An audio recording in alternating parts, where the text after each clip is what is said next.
And I know folks will still be jumping in. So welcome folks to the February 3rd, 2022 Turnagain Community Council meeting. And I'll share the agenda on the screen in a second, but just to say I'm Anna Brawley, the president and chairing the meeting. And then we have, I think, almost all of our board members on as well as I see a bunch of our elected officials and staff and members from the community. So welcome everybody. So first, let me pull up the agenda. Got too many PDFs open here.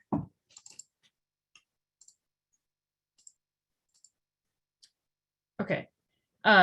So first we'll do our call to order, which we've already done. And then just briefly, I'm going to switch to a different screen, just some reminders again. So as you're joining, and thanks Kathy for reminding folks. So we want you to put your first and last name in the Zoom information. So you can right click on the box with your name, or if you look under the participants list, you can do it there. If you right click and do rename, you can put your first and last name, and then also if you're a member or a guest. And so just a reminder, a member means that you own property or live in the area, so including renting, or if you have a business in the area, or folks who represent an organization who's designated to, who operates in this area. And then just the next reminder, please stay on mute if you're not speaking. And then, you know, we're pretty open about the unmute thing, but we do want to make sure that we're managing the conversation so folks have everybody has a chance to speak. If you do want to speak, please use the raise hand function. So that's on reactions if you're not familiar with Zoom, and then there's a raise hand. And then I will call on you when it's appropriate. And then if you're on the phone, I know you may not have the raise hand function, so please, you know, just use your discretion, but unmute yourself to speak if you're not able to do so before then. And then just another reminder, please keep your comments and questions brief, respectful, and relevant to the item, because we always have a lot of things to discuss, so we want to make room for everybody. And then if we are voting, which we don't have anything on the agenda tonight besides our usual approving the agenda and so on, then we'll use the raised hand function for that as well. And I know that's something that we're going to be figuring out as a board. Probably a good thing to discuss for our February board meeting is how do we want to handle voting so that it goes smoothly on Zoom. So in the meantime, we'll make do with what we have. So then we'll switch back to the agenda. Oops. And so let's see, first we're going to do approval of the agenda. So I'd be looking for a motion and a second to approve the February agenda. This is Mia. I'll make a motion to approve the agenda. This is Kathleen. I'll second. Okay, motion by Senator Costello, second by Kathleen Bilowski. Is there any changes or proposals to the agenda? Any amendments? Okay, not seeing any. And then I'll also note too, for folks who have things they'd like to bring up, we do have time at the end for open discussion. So we don't have to amend the agenda if you just want to make an announcement or bring something up. So we'll get to it at that point. So then could I have, I guess I'll just ask, is there any objection to approval of the agenda?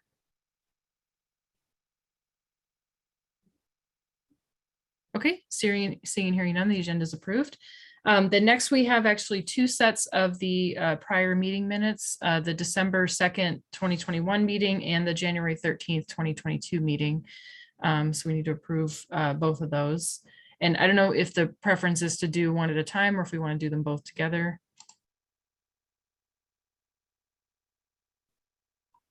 Anna, if I could jump in for just a second, this is Kathleen.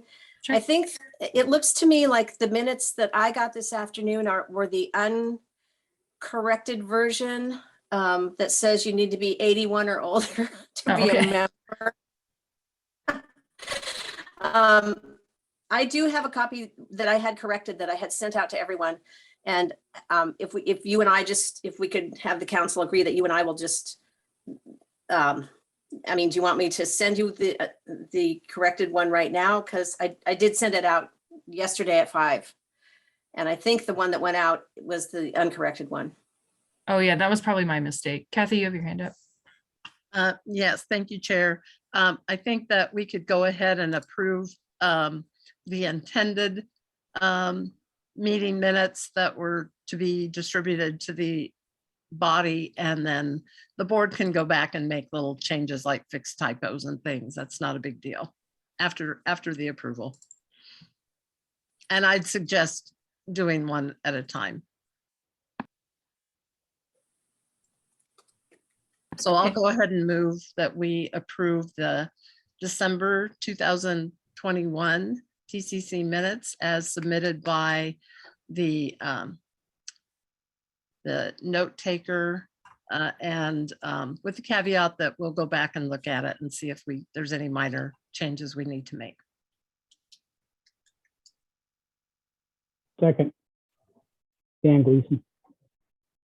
Okay, we have a motion and a second. So again, is anybody is anybody opposed to approving the December 2021 minutes? With any technical corrections to the language? Okay, Kathy, I assume your hand's up, but I assume you're not voting to object. So I'm not hearing any objection. So the December minutes are approved. And we'll make sure that we'll post the corrected ones on the website as soon as we can after the meeting. The next, we're looking at the January 13th, 2022 minutes, and apologies, Kathleen, you definitely did send me corrected ones, and I think I just attached the old ones. So, so we'll make sure that those typos and things are corrected. Okay, no problem. Yeah, I Thank don't you. remember there being any problems in there. It was just that. Okay.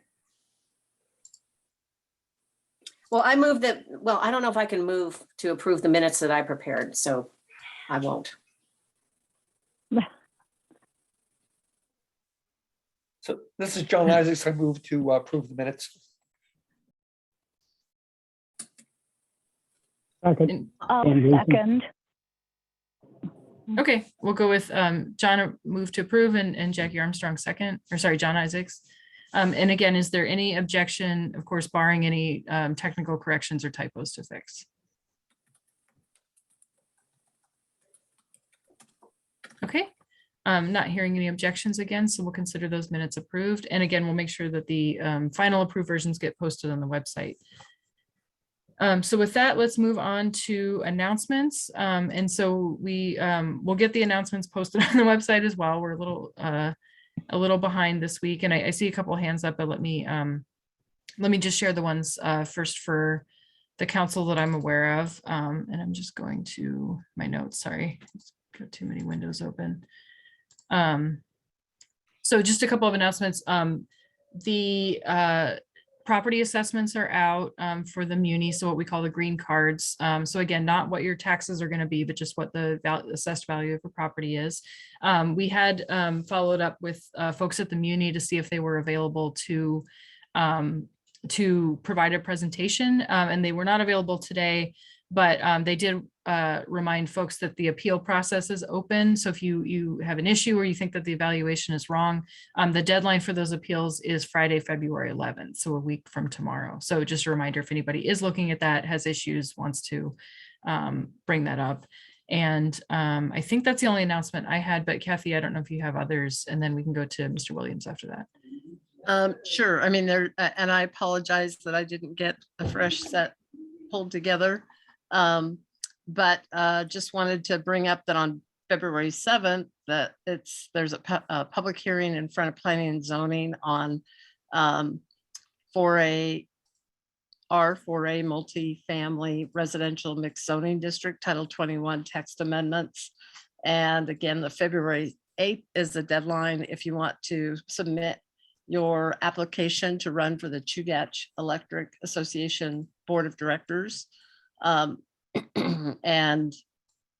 the deadline for submitting projects to the 2023-2026 Transportation Improvement Program, also known as TIP, is February 14th. And then February 15th is a public hearing in front of the Assembly on this liquor license application for a sake distribution place over at the airport along Postmark Drive. And I think that's pretty well it.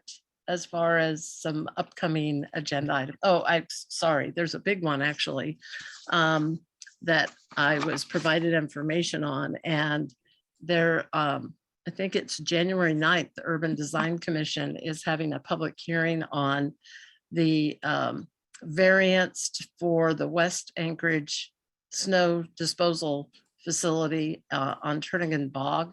It's a variance to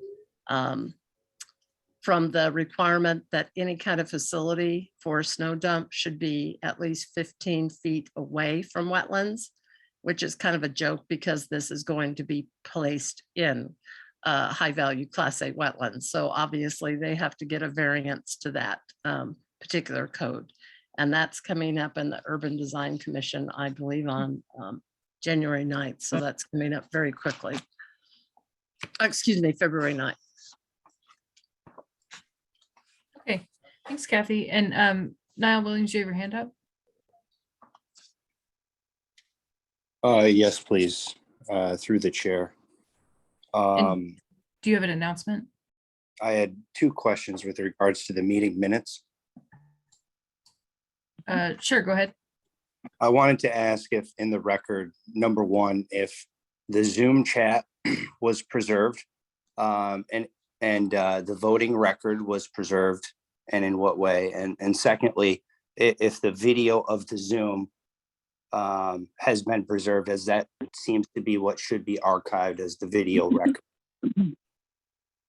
Sure, thanks, Niall. So to answer your questions, I can't speak to all of our past minutes. I know the Federation of Community Councils was having storage issues with saving all of the council meetings far back. But I have been saving, or at least I intend to save the video records and make those available. But in the past, we normally don't record our meetings when they're in person. And so what we do is we take a summary record, which is the minutes written down. Usually it captures all the votes, it captures who made motions and seconds, and it is not a live transcript of the meeting.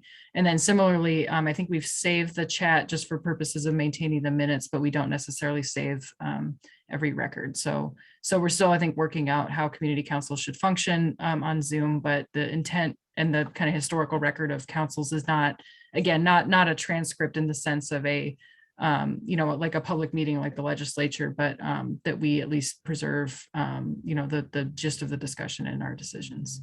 So thanks for the question. Okay, so let's move on. So next we have executive board report. And just a few updates here, and then we'll move into our standing report with our elected officials and others. So just a few quick reminders. Last week we talked about the West Anchorage Candidates Forum, or last month. So we're looking for volunteers. We are forming that organizing committee, planning committee. So of course, if you're, if you're a candidate, if you're working on a campaign, if you're in a position where you're helping one of the candidates, then you would not be ideal for serving on this. But if you're interested in helping us organize, it's a mix of event planning, getting the meeting logistics worked out, communicating with candidates, and then figuring out the questions for the group. So we had a few folks volunteer this past month, and then we're going to be having an organizing meeting, I think next week, once we get it scheduled. So anyway, so if you're interested, please contact the president email, which is, I'll put it in the chat, tccpresident@yahoo.com. And pretty much if you need to contact the council at all, that's the best way. So just a quick note on that. We'll aim to have it sometime in March. We still need to figure out the date. And then next we have, I'm actually going to skip FCC delegate just for a second to say that the Anchorage Park Foundation has their community challenge grants process out. So that's something that we've participated in the past. We've given updates about Spinard Beach Park. We've talked about a potential phase 2. And then just another note that we'll likely have next month is the Anchorage West Little League is interested in pursuing a challenge grant at Lineary Park, and they were interested in either collaborating with the council or just at least talking with the council about what their ideas are. So we'll be following up, and that will likely be on the March agenda, potentially a resolution or a motion of support. And then and I think that's all the updates I had. So I'll switch back to the FCC delegate report for Kathy, because because she was gracious to, to attend as my alternate when I couldn't go last month. Okay, thank you, Anna. Not a problem. Let's see. So we met on January 19th, the delegate, and we had standing committee reports from the chair, treasurer, outreach, community council center manager. We also had a report from Portia Erickson from the mayor's office, and she talked about assessments as one of the things that she covered, as well as COVID response and where new testing sites were, an update on testing sites. Also looking at funding for the bridges, Port of Alaska, homeless navigation center, etc. And also revitalization of the downtown area. And there's vacancies on boards and commissions. So she encouraged people who might be interested in that to go to the Muni website and look at that and consider applying. We did not have any assembly report. We did have a school board report. So there was surveying going on, online surveying going on, virtual meetings. They will be presenting bond information at the FCC delegate meeting in February, which is, let's see, what date is that? The 16th, I believe. Yeah, the 16th of this month. And then we also had presentations from the planning department on the code amendments to Title I parking and site access, which we've talked about at our meetings in the past. The TIP program that I mentioned earlier, again, the deadline is February 14th. And we had a presentation by Alan Kemplin from Fairview about an innovative area within a community for community fabric lab. And he's written a huge paper on the proposal for Fairview becoming that kind of a designated area. And that was about it. So thank you. Okay, thanks, Kathy. So, and I put some information about the FCC meetings in the chat there. So I believe, I don't think there were other, I think everything that we're currently tracking will cover under other items. So I'll just leave it there for now. So next we have our legislative report. So we'll go through all of our standing reports, and I see folks from, I think from each of the different categories. So we'll go in this order, and then we'll start with our senators and our representatives. And we'll start with Senator Gray Jackson because she had to get to another council soon. Okay. Hi, everybody. Thank you so much for letting me go first because I got to go to tutor. But anyway, I want to wish everybody a happy Black History Month. And I want to take a moment to just reflect on this month-long celebration of Black history. You know, I was honored, truly honored, to see the passage of Senate Bill 40, which was an act establishing the month of February each year as Black History Month. And this month honors and it recognizes the contributions that African Americans have made in Alaska and the United States. So it's a wonderful thing. So ranked choice voting. And before I start talking about it, I know that there's going to be a lot more information on ranked choice voting before we even vote, a lot more from different sources. But I'm just going to tell you what I know and what my staff was able to gather from a source. So as everybody knows, on the 19th of January, the Alaska Supreme Court ruled that the new ranked choice voting system and nonpartisan primaries are legal, and that's what's going to happen for the 2022 elections. So how does ranked choice voting work? In each race, voters will rank their choices in order of preference, and then the top 4 candidates who advance from the primary election, they'll appear on the general election ballot. If the voters like to vote for a write-in candidate, they can do this and just include that candidate in the ranking. For a candidate to win, they have to receive 50% plus 1 vote of the total votes cast. If no candidate receives most votes in the first round of counting, more rounds of counting continue until a candidate reaches a majority. How are votes counted in round 1? Only the vote for your first choice candidate is counted. If a candidate receives more than 50% of the first choice votes, that candidate wins. If no candidate wins in round 1, the counting goes to round 2. All the votes counted in round 2 and subsequent rounds. The last place candidate for each race in round 1 is eliminated, and their supporters' second choice election is allocated to the remaining candidates on the ballot. This vote redistribution process continues until one candidate reaches over 50% of the vote, or until there are two candidates remaining and the candidate with the most votes wins. In each round of counting, each voter gets one vote. You can get additional information at www.elections.alaska.gov, and Keith will put that link in the chat on my behalf. But there's a lot of stuff on that website. And there's also a video that talks about ranked choice voting. It's just great. Okay, my committee membership, I'm just pleased because I'm still on the Health and Social Services Finance Subcommittee. I'm still on the Commerce, Community and Economic Development Finance Subcommittee. I'm also still on the Community and Regional Affairs Committee. I'm on the Senate and Labor Committee, and I'm also on the Labor Finance Subcommittee meeting. I'm really thrilled about that. And I just got to put a plug in for my colleague Mia, because she's the chair of the Labor and Commerce, and she does a great job, and I just love being on that committee. The governor's statement address, I'm going to talk about a few highlights. Maybe most of you have seen his state address, but some of his highlights is he talked about how he envisioned Alaska as a state that's a leader in renewable energy, which is a great theme.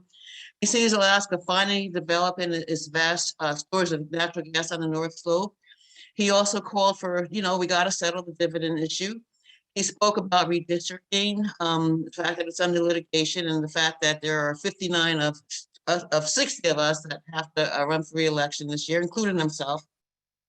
He spoke of how his administration is handling the pandemic, and their goal is to make sure our healthcare system is strong and that we have tools available for each of us to take care of ourselves. He talked about how oil prices in the recent months have been among the highest levels during his administration, and they are going up. And he urged us to prove to Alaskans that, we're going to get something done this election year regardless. And with that said, if anybody has any questions, I'm real happy to answer them before I leave to go to my next community council meeting. Whoops.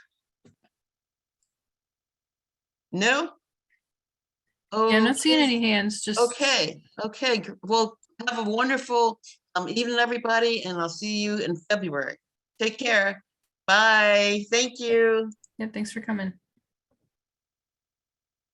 All right, so next up, Senator Costello, go ahead. Okay, thank you very much, Anna. Appreciate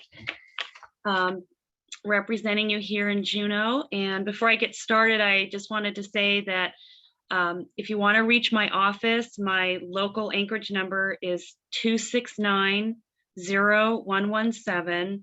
And then that is actually forwarded here to the office in Juneau. So you can call me or email me and I'll get back to you right away. I do sit on several committees. I chair the Senate Labor and Commerce Committee, and I also sit on the State Affairs Committee and the Health and Social Services Committee. So I'm on those three committees. But I did want to just focus on the budget this evening. I know that there were some questions about the public safety budget last time, and I just wanted to highlight some of the things that are in the budget. So funding for 10 new village public safety officers, 15 new state trooper positions, $5.1 million for new equipment for body cameras and vehicle cameras for law enforcement, $1.4 million to expand the booking capacity at Highland Correctional Center, and then $6.3 million for domestic violence and sexual assault prevention programs. So the budget subcommittees are going to be starting soon. We've actually started our committees in full swing, and we've been hearing many bills in our committees and have started voting for bills on the floor. So that's good. Also in the budget for education, it's the school bond debt reimbursement is 100% funded at $79 million to local school governments for that reimbursement.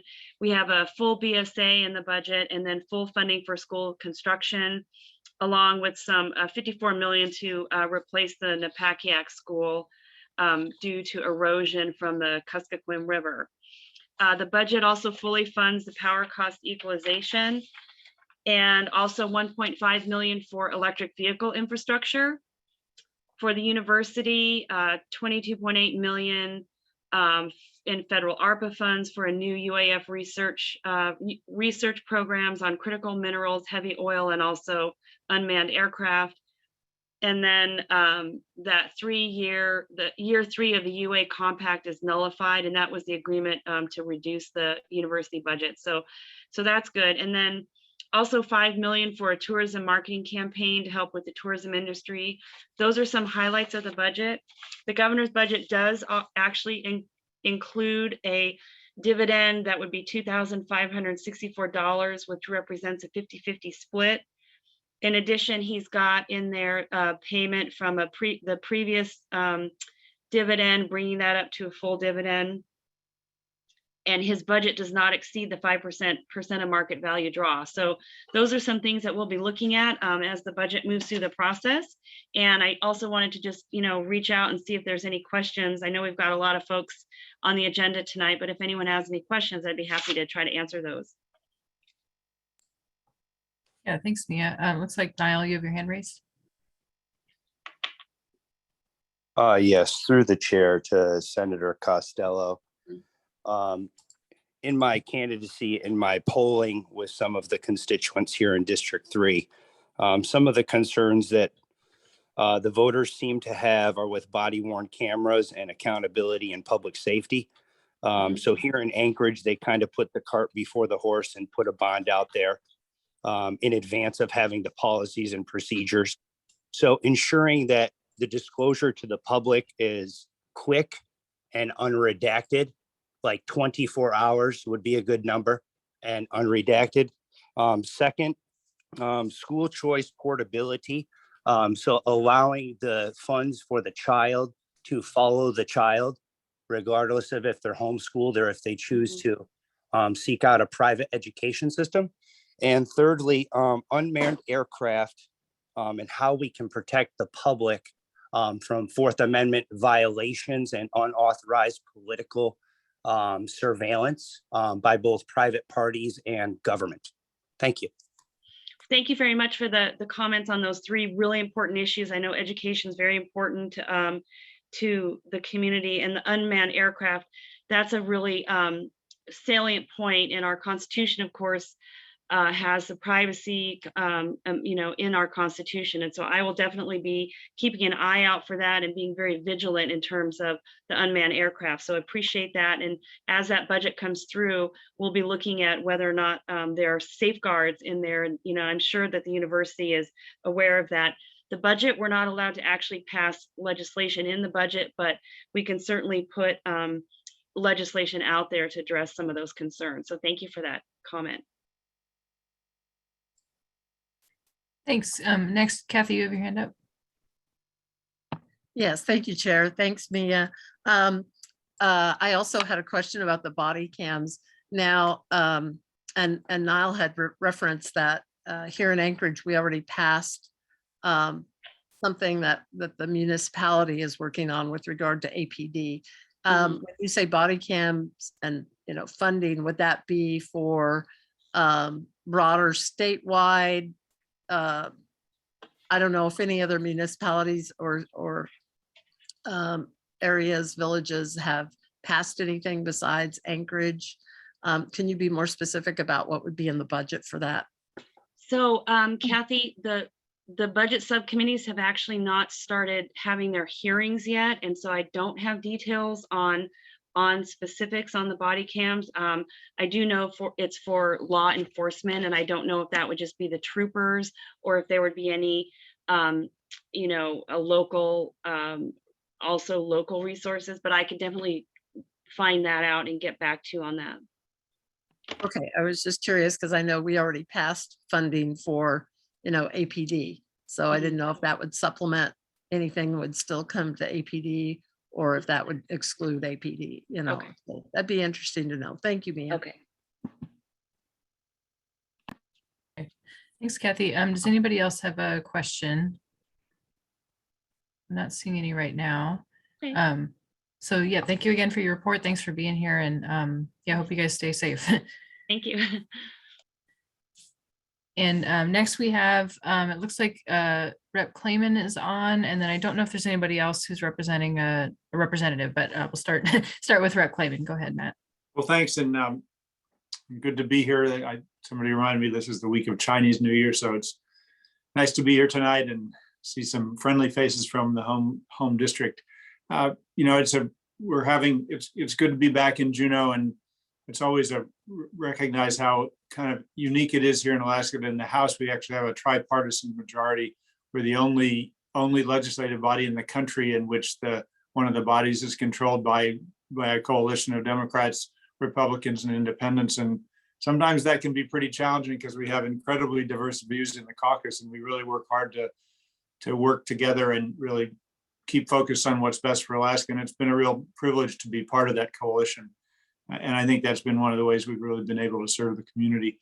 Just a couple of notes on the budget, that the budget this year the governor's he's proposed a budget that is flat funds most services, but then uses an increase in oil taxes and a lot of one-time federal funds to balance the budget. And of course, if you don't have those one-time federal funds and oil prices aren't quite the same, we're still looking at a structural deficit in years ahead of about $700 million per year. So there's a lot of budget questions we're looking at with great care and attention. One of the things that's been a real commitment of the House majority is to hold the line on the percent of market value budget cap that limits the money that's available to state government, and also limits the money available for paying dividends.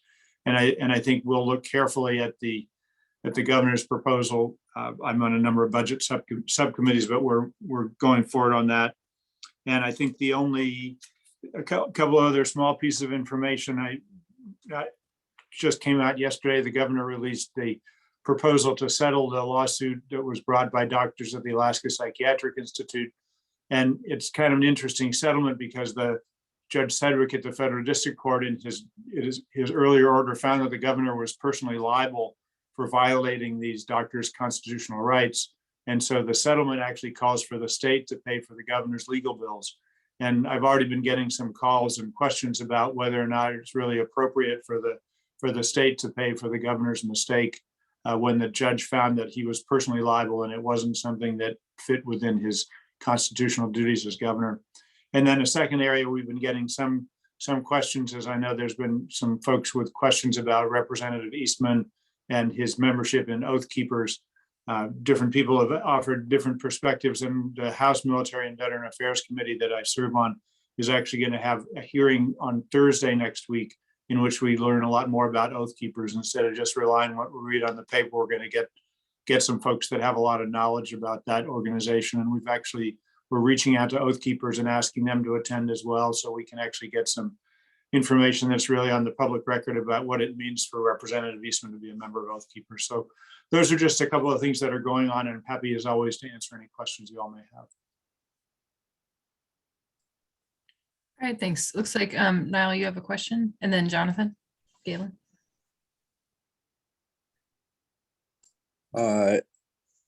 Yes, through the chair to House Member Clayman. A couple of things I saw heard you bring up. Number one, the dividends and the legislator working together. I would like to say respectfully, sir, looking from the outside in, when we had 4 special sessions and a lot of extra per diem, it does not look that way to the outsiders, to the average Joe, to the average Jane in Alaska. Second point I wanted to bring up was the governor. You said the governor should pay for his mistake.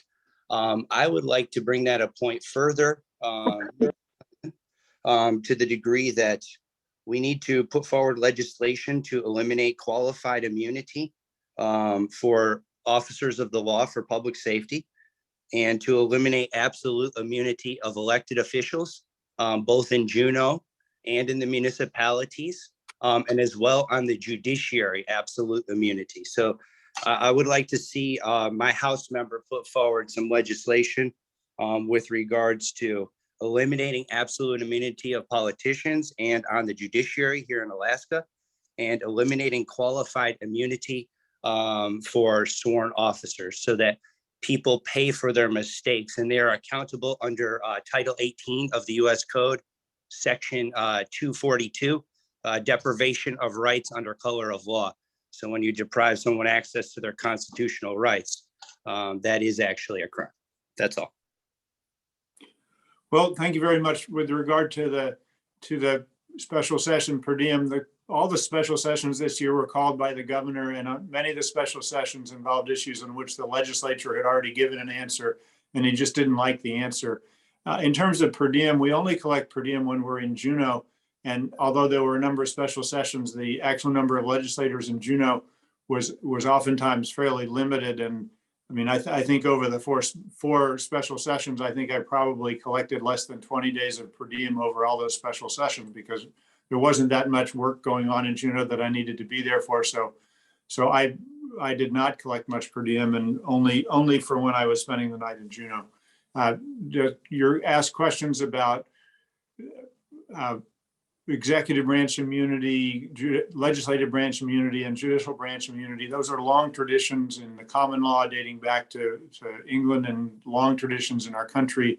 And I think it's important that legislators should be able to conduct their business and not feel that they're going to be sued for actually doing the people's business. So I don't share your perspective on that. I respect that you have your opinion, and I just don't share it. And so, but I appreciate your sharing it. And with regard to something like what the governor did, which the judge found, he was acting outside of his authority as governor, and he was actually violating constitutional rights, and those were requirements under that federal statute. I think the judge's opinion was very well reasoned and very well thought through, and so I think that's an example in which an elected official actually is acting outside their official capacity, that they do potentially face liability. And I think that Judge Sedgwick's decision is sound, but I hope that answers your questions. And I think somebody else had a question, Anna? Yeah, Jonathan Galen, go ahead. Yeah, Jonathan, go ahead. Oh, Jonathan, you're on mute.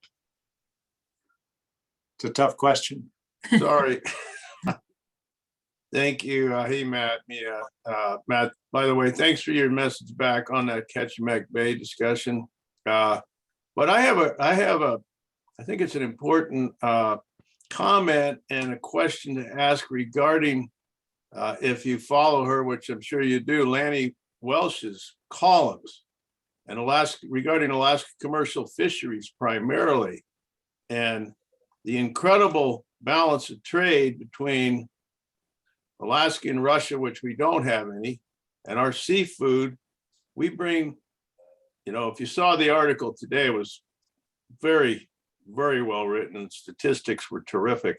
But something I've contacted our congressional delegation about, but I think it would behoove us collectively if our state representatives of both bodies would, if you agree, contact our congressional representatives regarding this unbelievable situation where we import Russian seafood and we export zero to Russia and other countries as well. This is a pretty important financial issue, which affects us directly. It's our largest export. And so I'd like to hear your comments on that. I read Laney Welch's columns regularly, but I haven't had a chance to read the one that came out today, so I can't really comment on that one, but I'm happy to look into it. I know that we've been getting a lot of information from the Alaska Seafood Marketing Institute in the last several days, and I know they've got a very successful program in terms of exporting to Japan. And one of the questions I would always want to ask in terms of the export is, where is the highest dollar value for that export? Because I know Japan is actually a very strong market for our seafood, and I would want to know before trying to decide whether to what we should or shouldn't do with respect to Russia. I would want to have an idea of how that market is for purposes of price, and whether it would be profitable for us to be selling our seafood to Russia. But those are I don't have the answers to. Yeah, I would just say, Matt, we import Russian seafood into Alaska, and they, for some years now, do not import any Alaskan seafood, whether it's shellfish, fish, fin fish, whatever it might be. And that was a pretty valuable profit-wise import-export situation, but that has totally changed for some years now. Yeah, well, I'll definitely look into it because this is the first time anyone's brought that up with me. Thank you. Mia? Absolutely.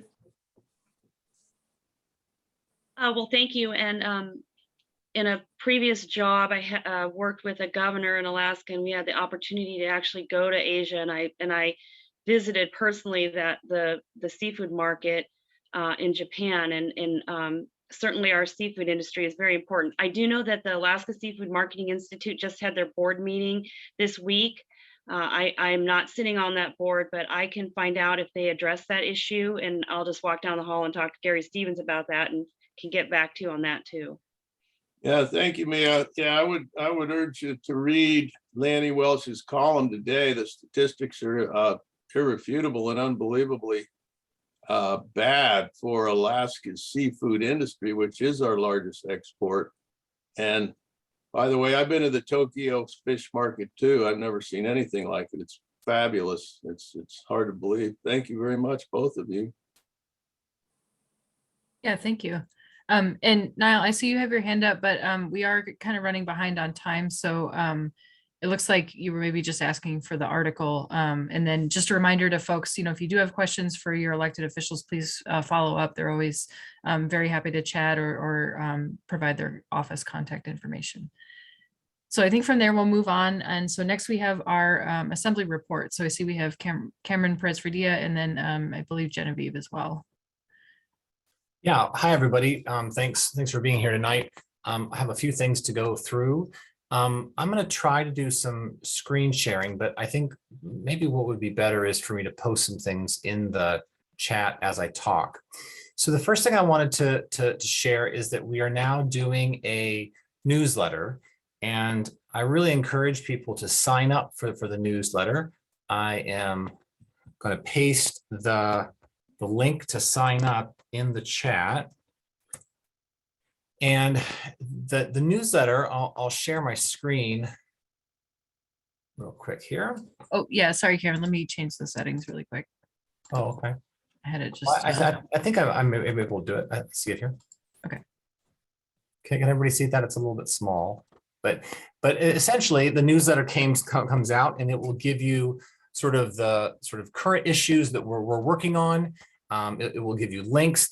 And I'm going to talk a little bit about reapportionment, but it'll give you links to a fact sheet, current timeline, drafts of the 10 maps that we're currently looking at, as well as recent actions. So you'll be able to see, for instance, the municipal budget, and then a variety of other things that have been going on, and then what's ahead. So you'll have an opportunity to click into meeting agendas, a calendar, looking at committees, as well as work sessions. And then there's a section in terms of how to participate. So how to watch a meeting, how to submit written testimony, and some other resources for you. So I encourage everyone to sign up for that and to get that newsletter. I think it's going to be really helpful for making sure that access to information and access to the work that we're doing is easier. And it's not always been that way.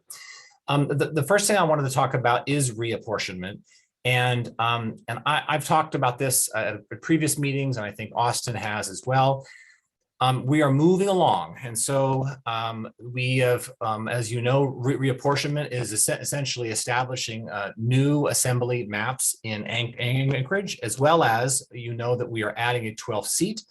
So the work is going to be to establish what those new assembly districts look like, including that 12th. And then the challenge is to make sure that the population distribution is as fair and equal as it can be. Oh, the link didn't work. Okay, let me try again. Let me see. I'm going to try one more time here. And Cameron, just so you know, I did follow up with Claire Ross to get the link too, so we'll make sure it's in the minutes. Okay. All right. So if this one doesn't work, we'll make sure it's out there. Yeah. Try that one. Okay, great. And so we are moving along with the work of the apportionment committee. And there's been 2 town halls. One was on January 27th. One was on January 26th. There's actually one going on right now. It's actually, well, it's about over now for Eagle River and Chichugiak. And so moving forward, the process is going to be that, let me see, I'm going to actually see if I can pull up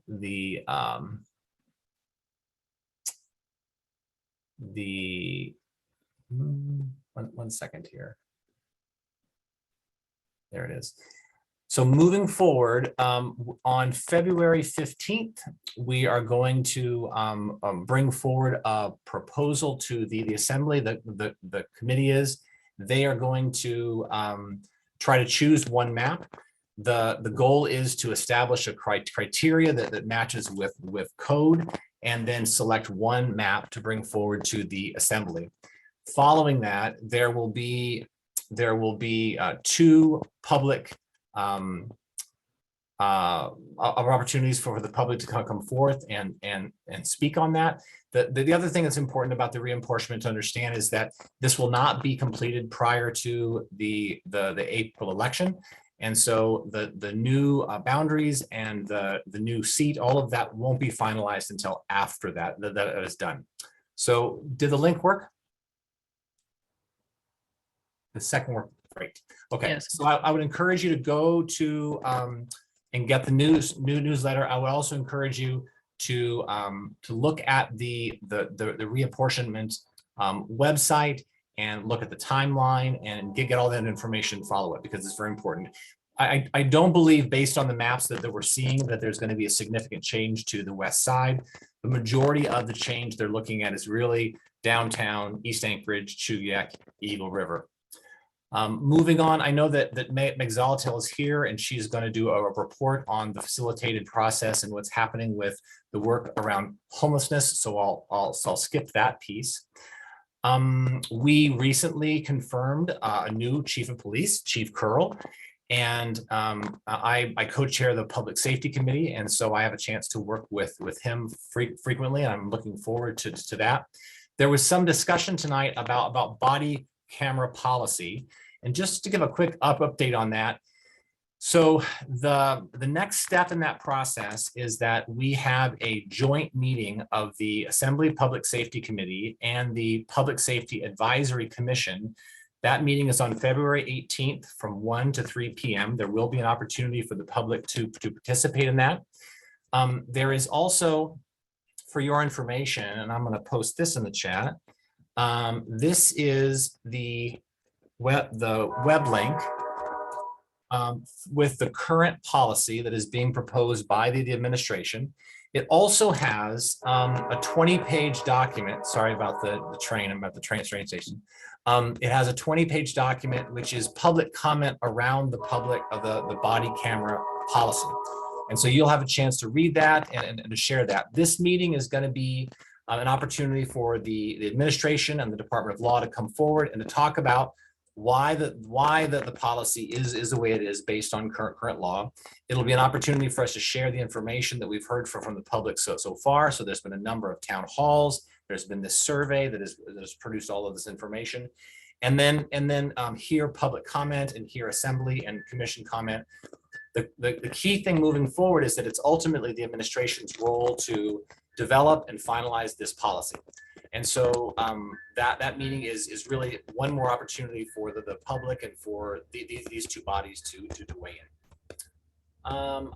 Also wanted to share that on the Health Policy Committee website is the most current update in terms of COVID. I'm gonna pop that into the chat as well. The transmission is still very high.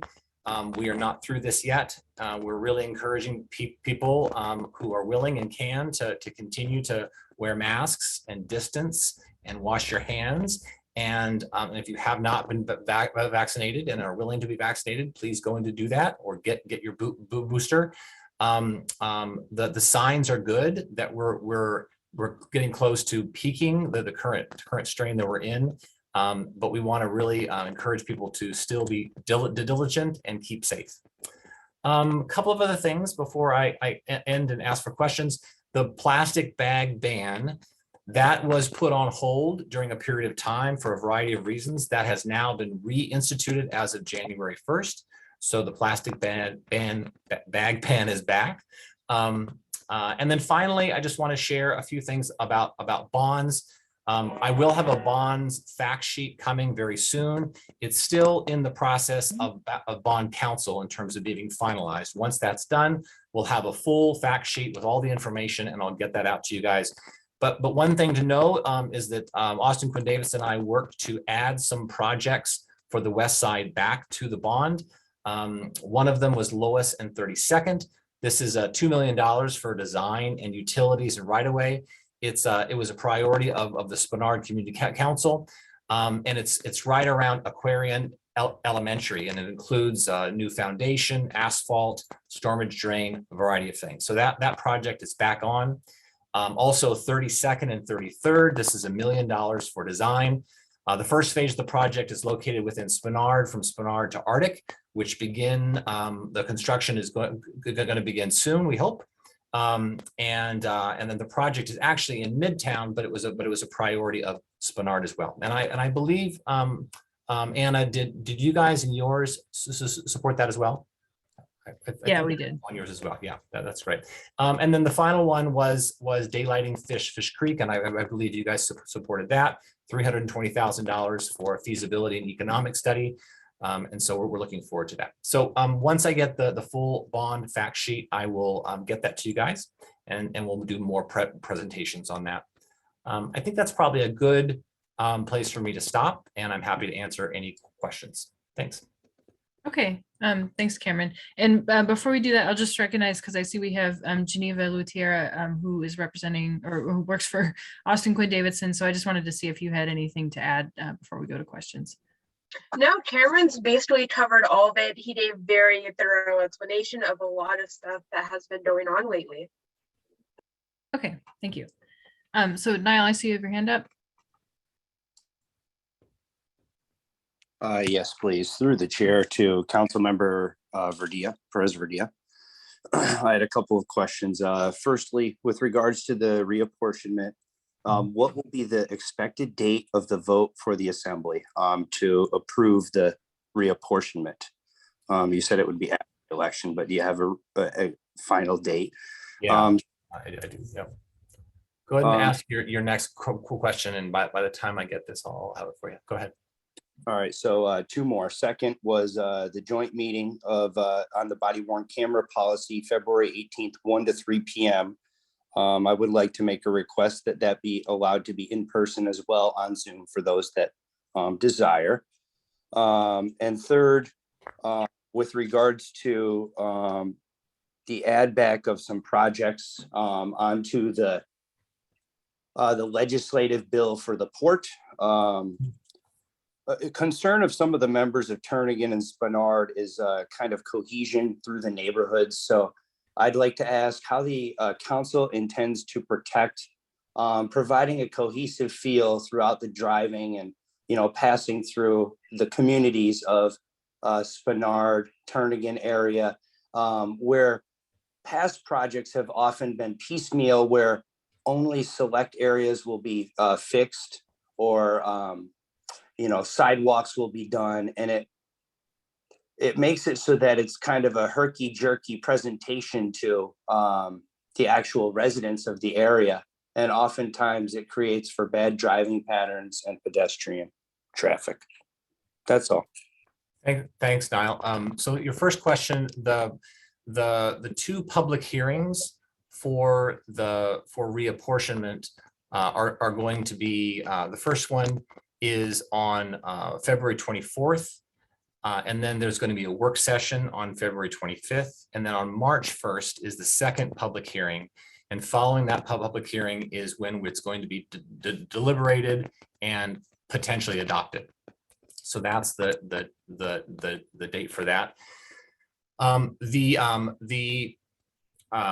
body camera policy, the discussion, I appreciate that. I think I saw an email from you on that, and or a post.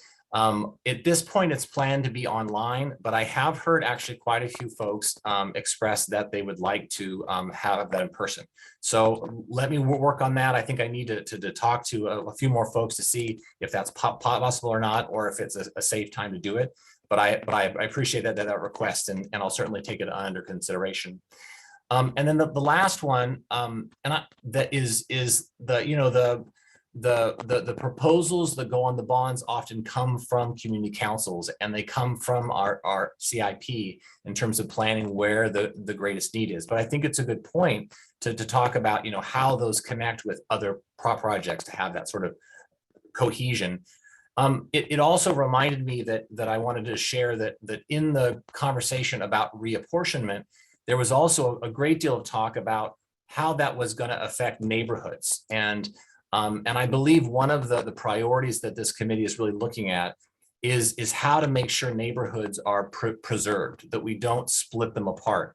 For the same reason that you're talking about in terms of really having a cohesive and strong neighborhood. So I just wanted to share that as well. But yeah, the bonds are often based on need.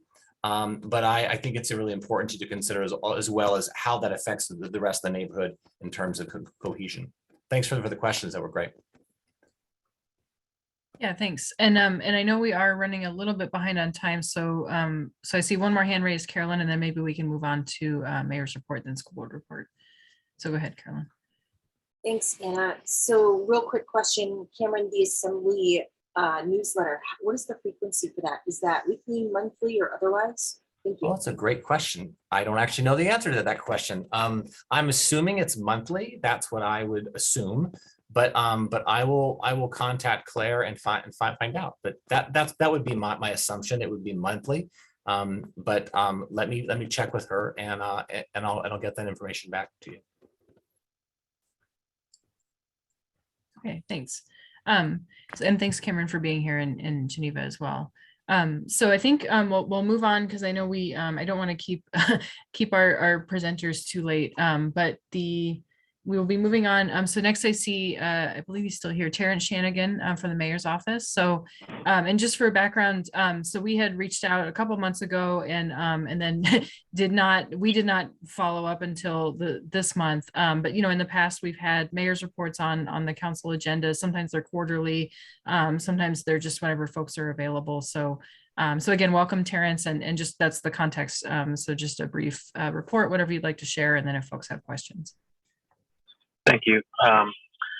Normally, Portia Noble will do these the community council visits. We kind of share the responsibility, but she's on maternity leave this week, so I'm going to share with you a couple of things. Just on a high level, we still are looking to fill boards and commissions seats. We have about 75 vacancies, and on the muni.org website, if you go to onboard.muni.org, you can look at the current vacancies we have on the various boards or commissions. And there are some technical ones that we're still looking for individuals soon, because those boards, if they don't meet quorum, a lot of times actual services in the city can be slowed down. So that's a big one. We have, this month is our Black History Month, and the mayor's office is going to be hosting an event on February 8th from 12 to 1. And so it's located on the 8th floor at City Hall. And then we also have an in-person job fair on Friday, February 25th at the Fairview Rec Center from 12 to 7 p.m. So those are two things that are happening around the city. We've been heavily engaged in the Tongan relief effort. We have a large Polynesian community here in the municipality. They approached the mayor's office asking what we could do to help. And since that time, about 2.5 weeks ago, we've been able to leverage some of the network resources we had in the private sector, from Matson, who brings a lot of stuff in through the port, to Alaska Airlines. They're helping to work with concerned citizens all around the state. We're shipping a lot of products here to Anchorage. They're covering the cost, and then Matson is going to be shipping those items from Anchorage to Tonga. They've also given us some large cargo containers with about 160,000 pounds of capacity out of Oakland. And Franklin Graham is working a network to try to get things filled up into those carriages on behalf of our Alaskan community and sending those over.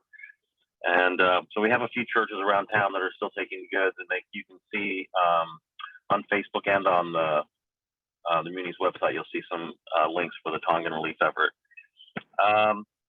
One thing that we have every year that comes around dealing with the capital budget for the state, there's a system called CAPSIS that we enter projects into. And this year, it was a result of COVID mostly. Only about half the community councils completed a survey and prioritized projects that were important to the community council. And some of those community councils that didn't get things in have still been working with their legislators to get those things percolated to the top. But if your community council has projects of interest that it wants to see funded or request for funding in the capital budget, to reach out to your local legislator. The municipality, the mayor and the assembly have prepared a legislative priority packet, and we're taking that to Juneau next week, but not all of the local community projects you'll see in there. So that's the community councils need to get with their legislators to see if they can get some of these projects put into the capital budget. And that's just a process that they've given us an extension of about a week and a half to get these done. And then the last thing here is people are still asking about the COVID tests, the port of the test that we can give out. And the federal government has partnered with the USPS and they're offering these free tests, but the supply chain is broken down. And so not all of that's available right now. And as soon as we get more or have more in that supply chain, we'll be able to communicate that out through social media and other avenues so that we can distribute those to areas of the city where people would still like to have those. And that's the report I have.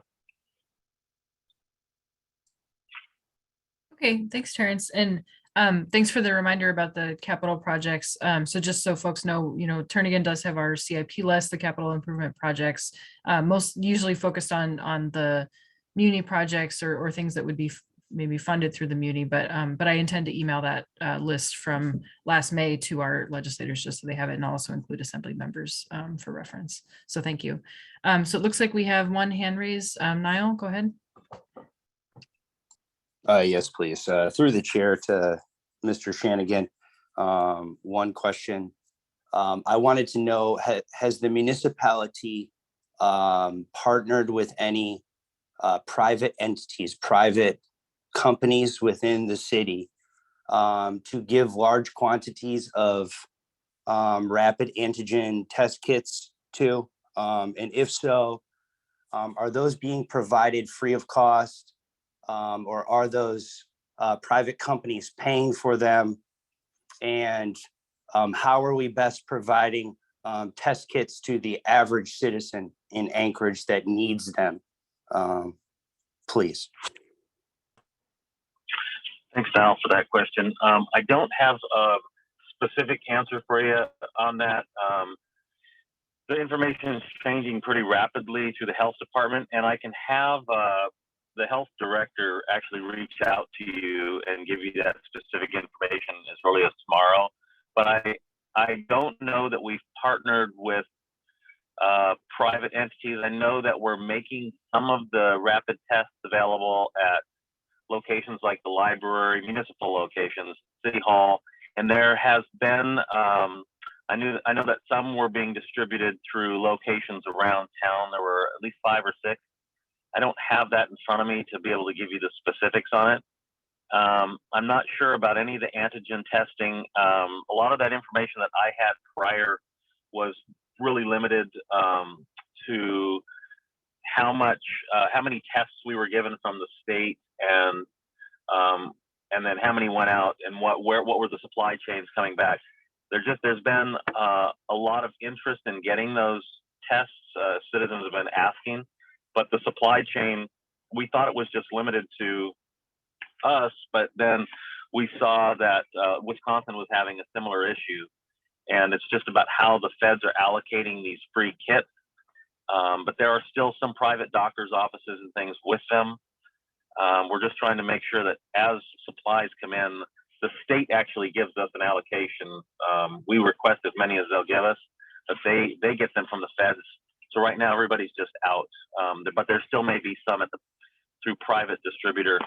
I'm sorry I don't have any more than that, but I can have the health director actually reach out to you tomorrow and get you some specifics to those questions. Okay, thank you. So I'm not seeing any other questions unless I missed somebody's hand. And again, we definitely want to make time for folks to ask questions, but also I know we're running behind on our meeting agenda now. So I just ask folks that we can move along. So thank you again, Terrence. And then if maybe you could put your email in the chat if folks have other questions to follow up. Or whoever's the most appropriate contact. So from there, we'll move on to school board report and then airport report. And if I could ask you guys to both, please keep it brief just because we're running behind time and I'll try to manage the questions too. So first, absolutely. Go ahead. Thank you, Anna. Good evening, everyone. I'm going to do just a few quick highlights and then I have John, I'm sorry, not John, Tom in the room with me to talk a little bit about the bond and answer any questions you may have about that. So we are in our budget process. It's underway. We will have our first full board discussion.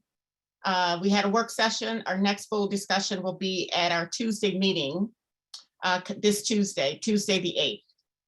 We have a tentative agreement with AEA. That process will come before the board, at least that for approval, pending how it gets through its membership on the 22nd. So those two things are biggies and they're coming up. For parent-teacher conferences, just for the record, this month there'll be on February 16th and 17th. There's an online scheduler, but if you have kids in our schools, you would have already gotten an invite to plan for that process. And then our lottery, the school ASD spring lottery opened on the 1st of the month. So if you are interested in any of our charter schools or lottery-based schools, you are welcome to apply. They're open to everyone. And we've already heard Black History Month. That is the same for the ASD. Check with your neighborhood school, or you can track our activities both on our website as well as on our social media networks.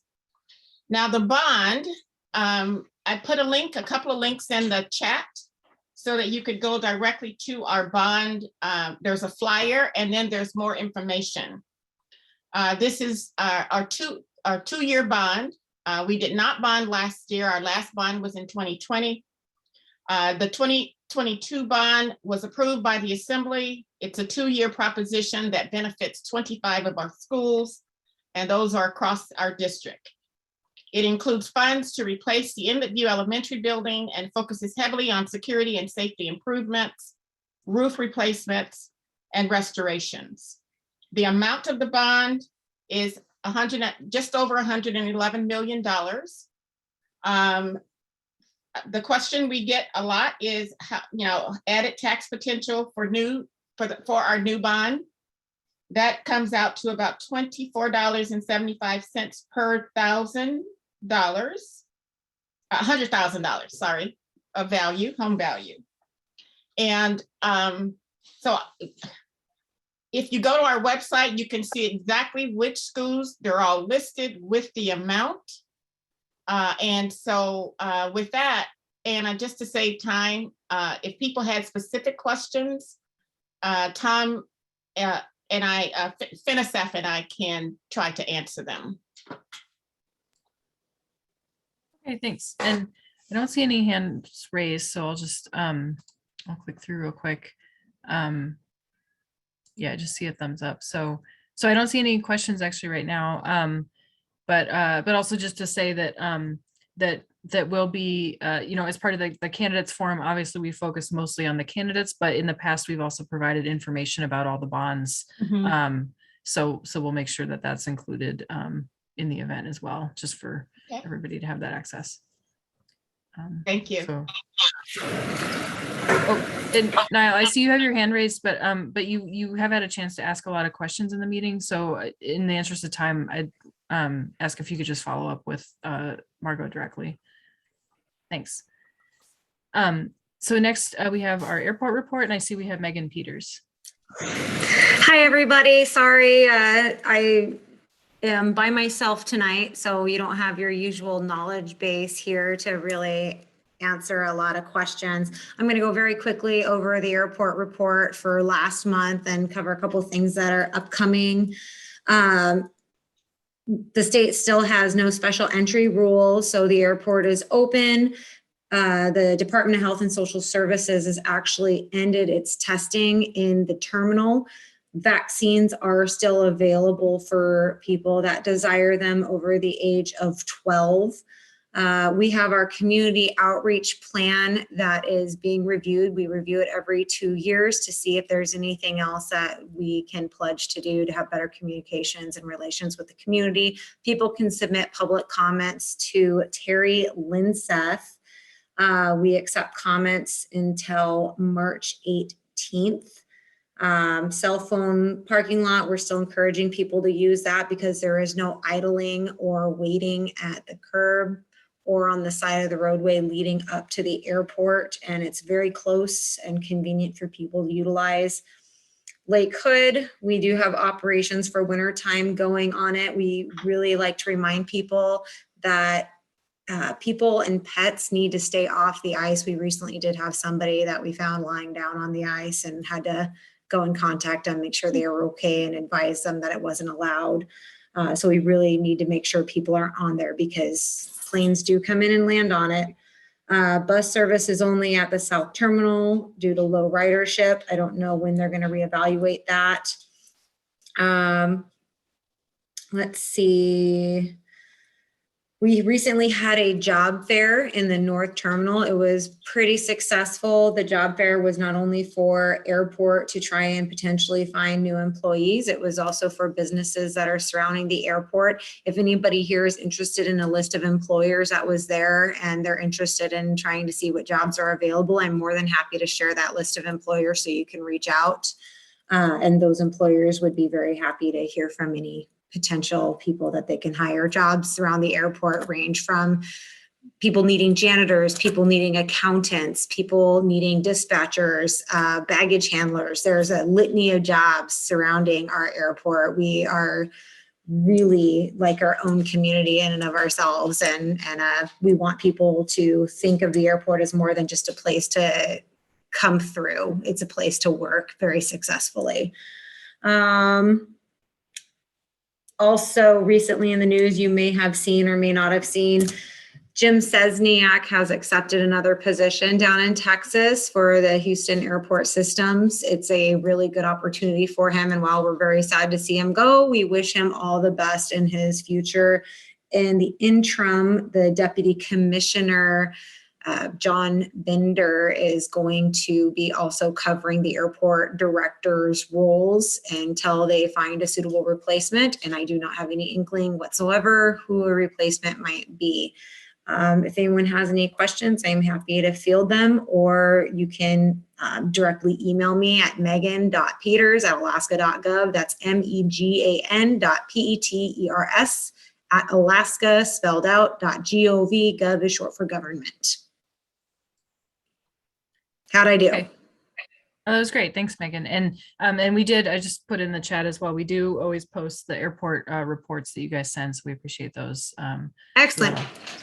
And if there's anything different that you'd potentially be interested in seeing in those airport reports, let me know. If it's something that's just specific to your community council, I might send it directly to you guys. But if it's something that would provide really good insight to the community surrounding all around us, I'll definitely look at including it. Okay, thanks. And I see we have a hand up, but just a couple quick things to mention, and we'll follow up because the board's still getting organized. One is that we do intend to request a meeting.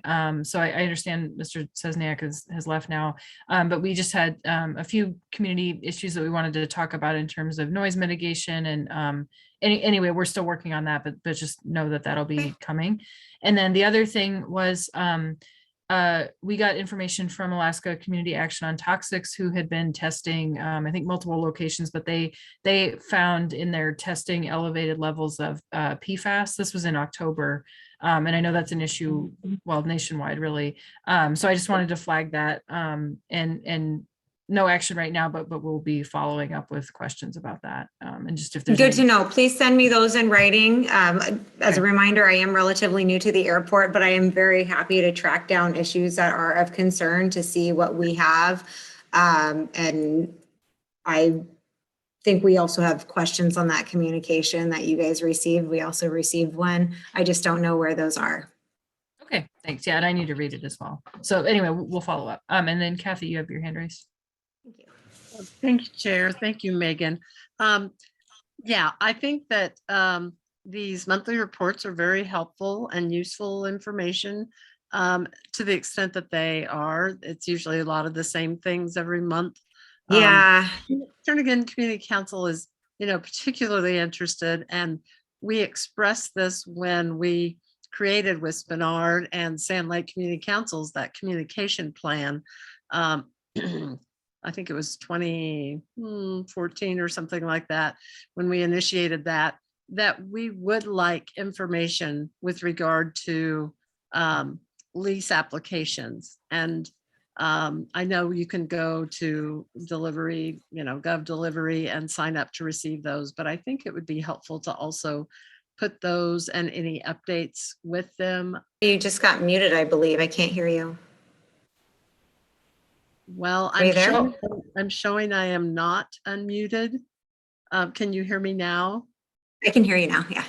Okay. So if you could add to that report every month, updates on lease applications, the status as far as when the comment deadlines are, when they've come out, when the comment deadlines are, a brief description of them. And then when decisions are made by the airport, we never receive any feedback on when the airport actually approves or denies any application. Even if we've submitted comments, we never hear back. We have to actively remember to ask. So that kind of information would be really helpful to add to this report every month. Thank you.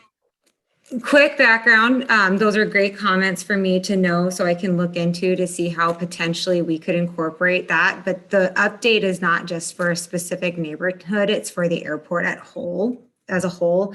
I do not yet know the system that is in place and how it operates, and I don't know how it would separate out what leases are close to you guys or not. I just don't know how that system works yet, but I can look into it. And if there's something that I can help to implement, I'm glad to do so, but I don't want to make any promises because I don't know what mechanisms are in place to sort those out. I wouldn't ask you to separate out just for Jernigan or just for Sand Lake. We're interested, and I think all the 3 community councils adjacent to airport boundaries are interested in anything that's presented. So you would not have to work to separate those out. Let me see how those things are displayed online. And I don't know if that's something that they could automate or not. I don't know what kind of workload would be involved in that, depending on what systems are in place, but I'll definitely look into it. I think the public notices right now are the only way those are available. Yeah, thanks, Megan. And then I know I mentioned in the chat, so the council does intend to submit comments on the communication plan. So we'll get our comments together and recommendations like this and get them in writing. So thank you. That would be very helpful. Yeah. And Niall, I see you have your hand raised. I do want to move on. Do you have a quick question, or is it something you could follow up with Megan directly?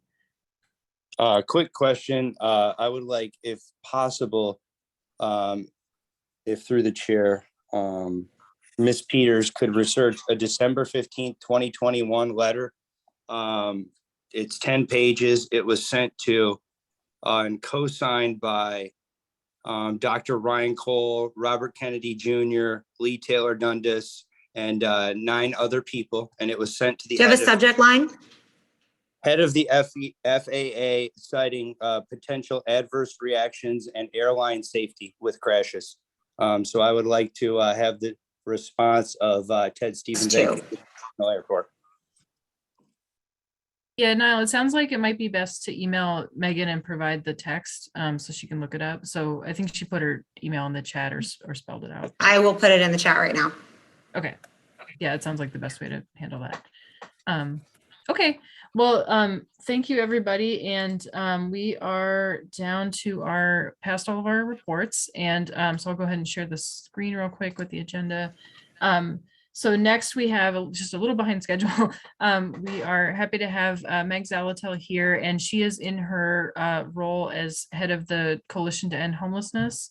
And she's going to give a brief presentation about specifically the Barrett Inn. That was the request that we had made to provide information because that's adjacent to our council. But then also if folks have general questions about the facilitated process or want updates there. So Meg, I'll leave it to you. And then do you want me to share the presentation or do you want to share? I've got it queued up here. I'll go ahead and share if that's okay. Yeah, go ahead. Oh, as soon as you let me. Oh yeah. Yep, here you go. Thank you. All right. You guys see everything okay here? I'll move it into presentation mode here quickly. So hi, everyone. My name is Meg Zalatel. I'm the interim executive director of the Anchorage Coalition to End Homelessness. Just really quick, if you don't know us, we're a group of professionals. It's a pretty small organization and we're led by a board. You may see some familiar faces there from the community. So we are also the designated continuum of care by HUD, meaning we are responsible for system design and implementation. And the system I'm referring to is the Homeless Prevention Response System. So I kind of just cut to the chase. We're in this mass care exit strategy and people are like, well, what is it going to look like? Well, ideally, this is what it might look like. And the reason I say might look like is we are working, excuse me, to bring on many of these planks. Anything that's bold and underlined are directly related to the mass care exit strategy as passed by the Assembly resolution. But there have also been additional assets and investments in the homeless prevention response system as other investments have been made. It's catalyzed. So you'll see the Salvation Army, 2 different Salvation Army locations coming online, as well as the Hope Suites, a transitional housing. So we're seeing an overall system expansion, which is going to help us meet the need of closing mass care. And when we talk about the Barrett, that's listed on this particular map as the PSH Workforce Housing Project 1 at 93 units. So this just kind of puts all of this work into context. And I think that context is really good for folks to see is there's lots of different lanes of response in the homeless prevention response system. And we're talking about single adults here. So if you don't see Clare House listed or Covenant House, it's not because they don't do amazing work and are a part of the system, but we're really focusing on single adults, which that is the response that mass care, or that's the care that mass care is currently providing. And these aren't exhaustive lists, but it really starts to show you how the system's supposed to work. This is the system design, and then how we add layers to the system in these various areas to achieve the goal of getting folks from prevention all the way back to housing. Here's a rough timeline.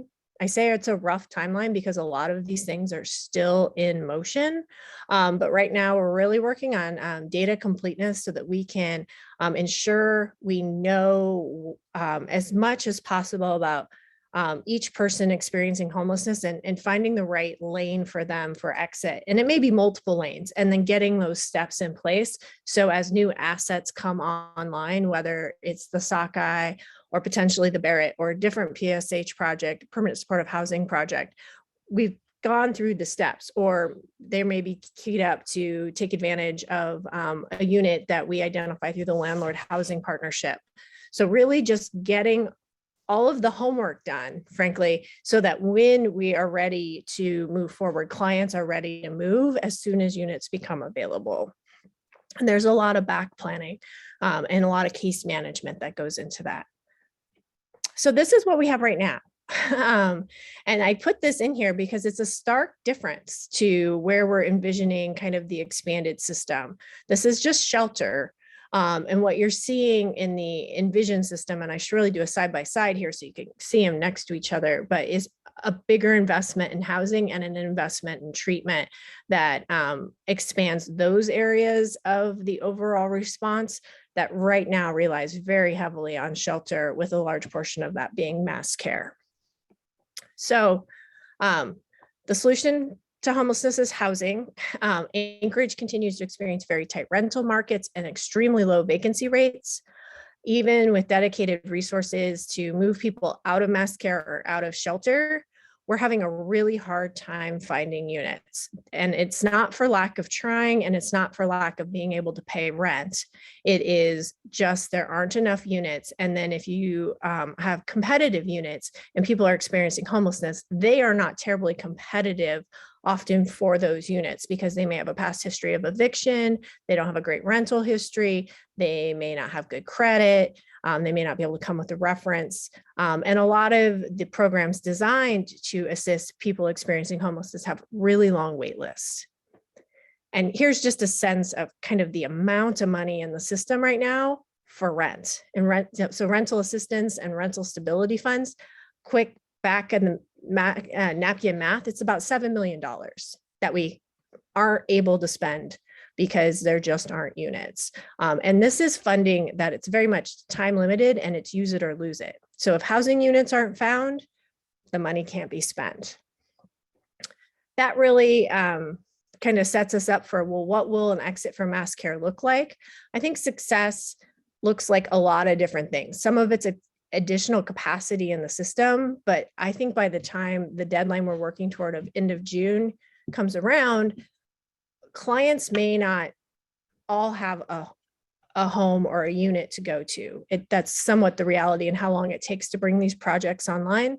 But there are lots of steps that can move people through to be more successful as we get to that closure of mass care. And I'm not going to read these to you. You have the slide deck and you're welcome to take a deeper look into them. I thought giving you more information, and if you want to reach back out with questions, would make good sense. So I mentioned we're the continuum of care. And so in that role as the continuum of care with this designation from HUD, the coalition is participating in the facilitated process as the implementer. So we take what comes out of facilitation at the coalition and we go and implement it. We help create pro formas and programs and track funding, and we are working these various lanes that are all interrelated to make a successful exit of mass care. And you will see a lot of these aren't the 5 planks discussed in facilitation, but they're all interrelated to making those 5 planks successful. So this is the one that you're most interested in, but I didn't want to just come straight at talking about the Barrett without laying some foundation. So this is a implementation of a workforce permanent supportive housing units through a hotel conversion. Hotel conversions have been done for quite some time.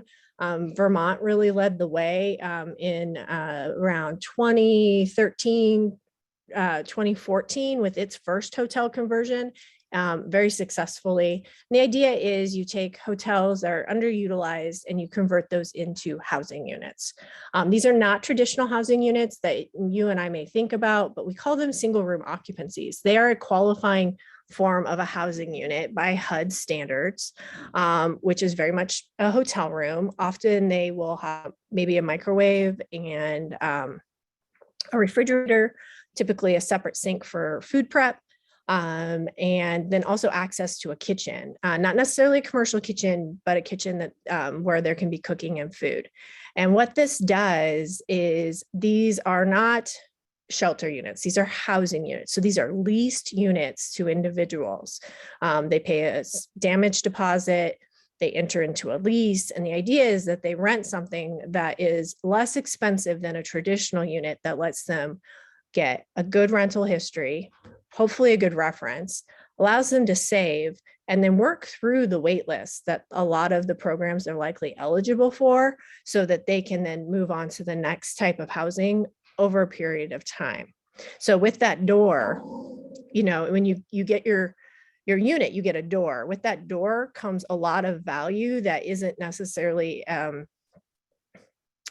expressed. And it gives folks a sense of independence. This is housing, but it's not housing where there's no one around to support you. These are often run by housing providers. So you'll see here, we've worked with Rural Cap and NeighborWorks Alaska to talk about what kind of supports you add to the housing, what kind of staffing to ensure that you're assisting people and meeting their needs, which is a lot of it's case management to keep them working through the various routes to other types of housing.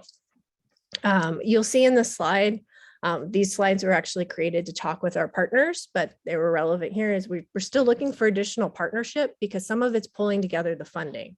So the municipality has a special pot of funding called Home ARPA, which allows us to, their grant funds from HUD that let us bring on housing projects. And they're one-time funds, but they really help something like this pencil, and they're very flexible.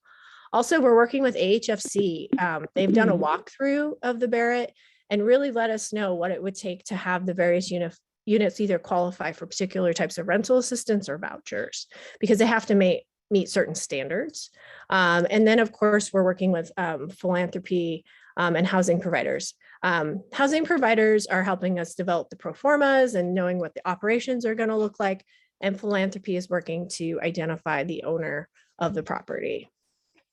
So these next slides, I'm not going to really go through them, but these are the things we're leveraging to make a project like the Barrett a success. So we're looking at braiding funding streams for both capital and operating dollars. Also looking at how we can use rental and housing stability programs. There's two, there's one currently underway that's just started with AHFC, but there's also an additional $3.4 million to be designed as to additional rental assistance and housing stability. You'll see it can allow up to $1,100 a month in rental assistance for 12 months and up to $8,000 per household for housing stability assistance, case management, moving costs, security deposits, those types of things. And the time to spend those funds, once we start that 12-month period, is through September of 2023. And we really want to make sure we're layering the funding and the resources to benefit the clients and make sure these operations are sustainable. There will also be some self-pay clients. There are clients right now who are at Sullivan Arena who just don't make enough to fund a traditional apartment or to be competitive for apartment, but could pay the amounts of rents that we're looking at of a workforce housing property. Also, as part of the secondary step here is the landlord housing partnership. They're trying to get private landlords to make more units available to people experiencing homelessness. And so they like to say it's kind of like the Zillow for these rental units to match clients with potential units. This is just getting up and started, but it'll be another tool as we're talking about housing. Vouchers, they are available. There are 96 available in our community. We're having a really hard time placing them right now because they're not competitive in terms of rents. That is something that is contemplated that could be a portion of the population at a property like the Barrett. There's a split of workforce housing and some permanent supportive housing, but we don't want to overwhelm any property with too high of a number of permanent supportive housing, realizing that those are often higher intensive clients, but they also come with more supports. So really finding and striking that right balance. And that, I think, is my last slide. I think this is just questions. So I'm sure you have questions. Thank you for letting me come to talk about this. And then there is some contact information, my email, as well as our website. Our website is where you will ultimately be able to find the more comprehensive presentation that we'll be providing to both the assembly and providers, I believe, a week from Friday, which will go into a lot of the other planks. I really tried to narrow it down to housing and how it may relate to the Barrett. I'm going to stop sharing my screen, Anna, and then I'm happy to take questions if that works okay for you. Yeah, thank you. So it looks like Dan has his hand raised, so go ahead, Dan. Sorry. Yes, Meg, I really appreciate you coming and talking this evening. My concern is when all these procurement and items come before the assembly, and how do you balance this work and your assembly work at the same time, because this is such a big item in front of the assembly as well. More or less fiduciary, making sure that you don't have a conflict of interest. Yeah, so thanks for that. So I have been in extensive consultation with Ethics Council, and we have some guardrails up. So any appropriations that the coalition doesn't get paid by the municipality to do this work. The coalition has funds either through HUD or other funding sources to do this work as the COC, the continuum of care. So there is no municipal money coming to the coalition for purposes of doing this. And these properties aren't properties that are ultimately held by the, owned by the municipality. And so, so far there, I declare, whether or not there could be a potential interest with the coalition before every item, and we run through the conflict questions, and we're just really, really careful. So far there haven't been any times where it's intersected that there has been a conflict, but it is top of mind, and we're very conscientious and following the advice of Ethics Council. Okay, thank you. Yep, looks like Kathy has a question. Thank you, Chair. Thank you, Meg, so much for your presentation. Even though this is not within Turnagain Community Council, as Anna mentioned, it's right on our boundary. And we did go through quite the ordeal quite a few years ago with regard to the hotel that is now the Lower Kuskokwim student housing, but had been an inn before, and it was potentially going to be turned into some kind of facility for people that had certain needs. The longhouse. And that fell through. Yeah, the old longhouse. And one of the things that concerned, and that also was right on our boundary, even though it's located in Spinard. And one of the council's key issues with that proposal was it was presented as this is housing only, and there will be no supportive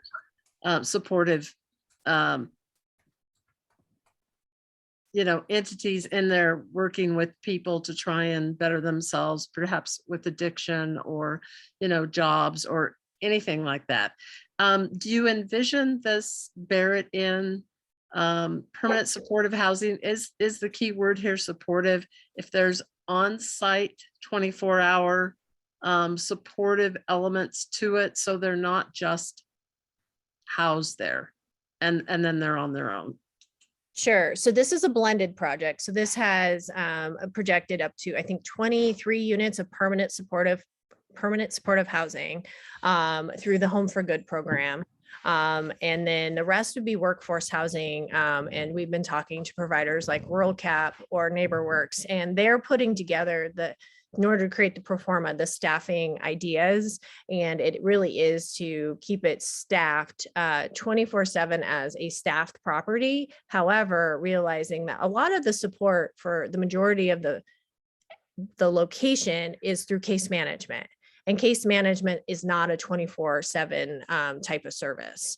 It is something that is moving folks through various steps to, get on other housing wait lists, take advantage of benefits applications that they may be eligible for, hooking them up with how to access job training, a variety of things. There will be people who will likely could move into the Barrett who are already working, but are staying at the Sullivan because they can't afford a traditional apartment, or they can't find one because the vacancy rate is so low. So it is really a spectrum of folks. If I could follow up just briefly. So Yeah. we just I know in the past, Turnagain Community Council was just really concerned about who, the process of choosing who is going to be the operator of this housing facility, and how are they chosen, and is there opportunities for public input before some entity is chosen? Sure. So the owner of the facility will choose the operator. So this is not a municipal process. I think this is where there's a difference between how mass care has been operated and how facilities have generally been operated that aren't owned by the municipality.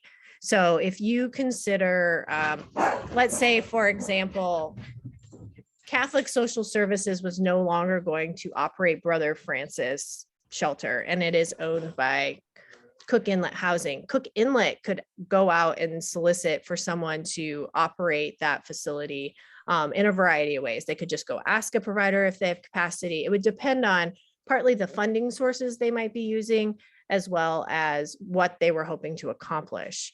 So here we've had a couple of providers kind of walk through us to create some programmatic aspects, but the idea of how this will be funded, in terms of its operations, is through rent.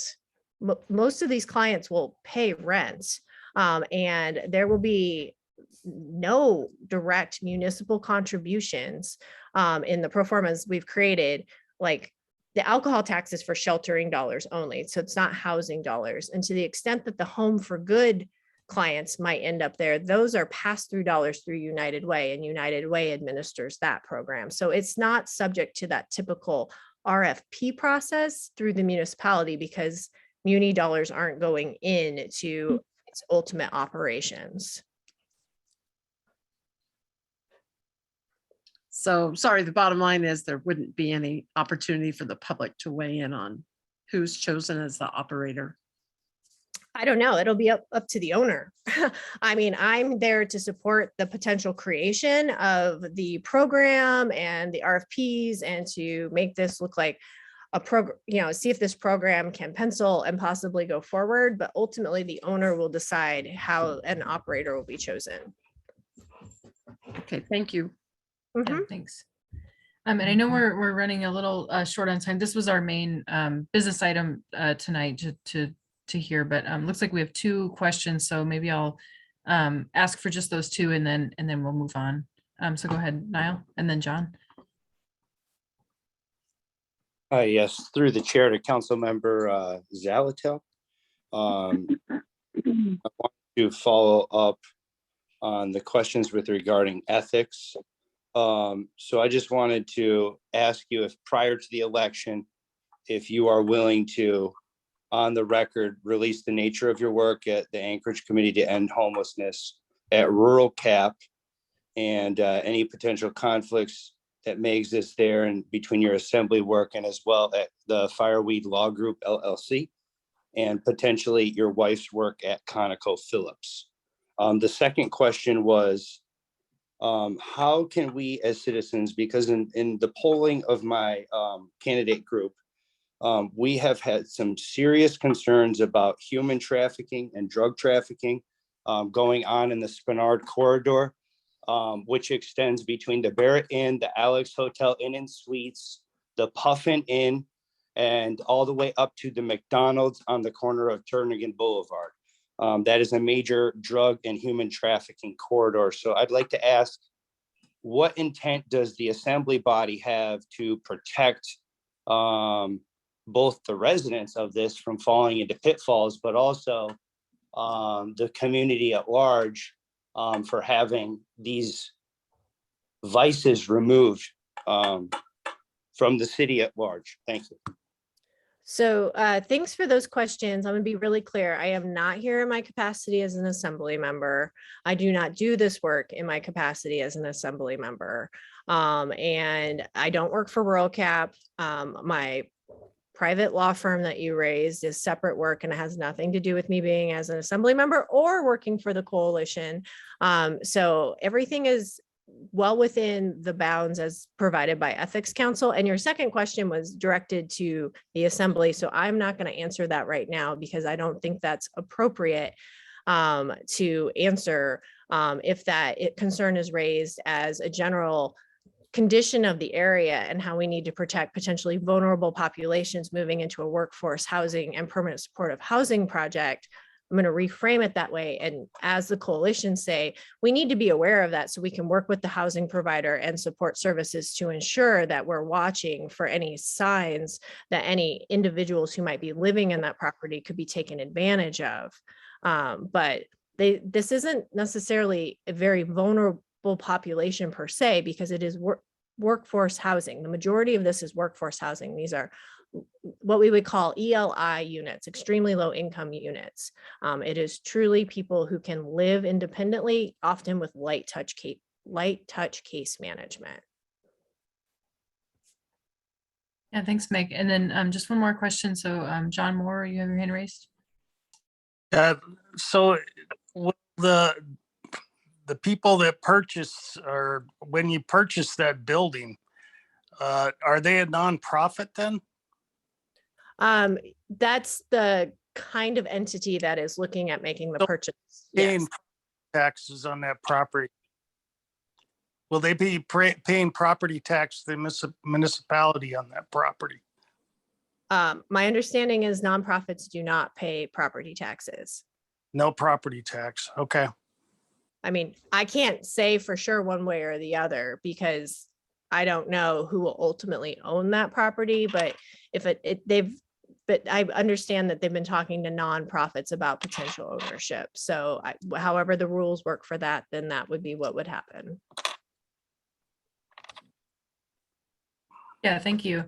And actually, I'm curious about the question with the non-property taxes, because I know if they own multiple buildings, for example, I think you can designate one as being tax exempt, but not all of them, because I know an organization I sit on, we definitely pay property taxes on at least some of our buildings, but not the main one.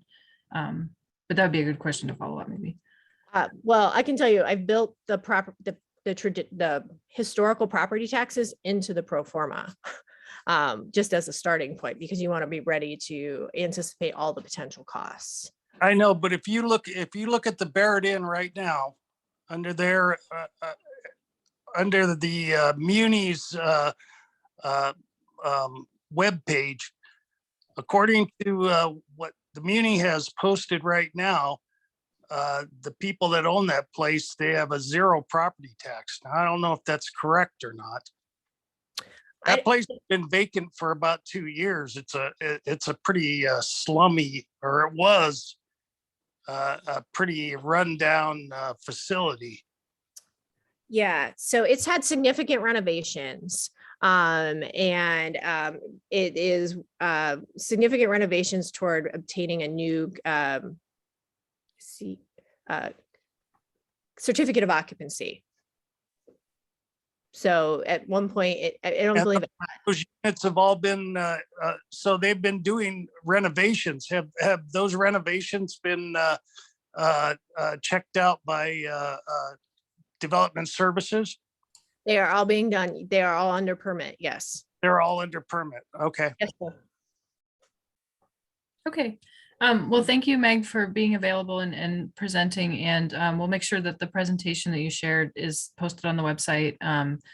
Yeah, just if folks have follow-up questions, I know your contact information was there. So again, thanks for attending. Great, thanks. Yeah, thanks. And then I'll switch back to our agenda briefly. So it looks like we have a bunch of things left, but actually, and I know we have limited time. We actually, well, just to say, I don't believe the folks who were here a couple months ago are here for the traffic safety. So I was going to suggest that we table that. And I know Steve Montooth, you had contacted, and I know other folks are interested in that, but unfortunately, we don't have any other update other than just to say that we intend to follow up. So I think we're figuring out what that looks like, especially if it's meeting with APD, if it's meeting with the traffic engineer, talking about traffic calming. So we still need to figure that out. Go ahead, Steve, you have your hand raised. Oh, and you're on mute, sorry. Yeah, the process in doing this is to mitigate this traffic issues, and especially with speeding, it's going to take quite a while, and I'm in the process of doing that on West 27th when it changes over from Connect. It's about a 2-year process, and it eventually ends up in the lap of the community council. I would like to put my heads together with some other folks on the council to get this moving. Also, from talking to the traffic safety folks, it just seems like we're going to have to do some extra pushing to get this done before a 2-year mark for the Hillcrest and Forest Park Drive. So if anybody's interested and want to volunteer to work on this some, that'd be great. But 2 years is a long time and not appropriate for this kind of a problem. That's all I had to say. Yeah, thanks, Steve. And John, if it's on this point, can you be real brief? It is. I suggest we pull the Safe Routes to School Committee back together and talk about this topic. There has been some experience in the neighborhood with success going to the school and getting the school to kind of lean on some of the student speeders. So let's pull the committee back together and we can come up with perhaps a comprehensive set of actions.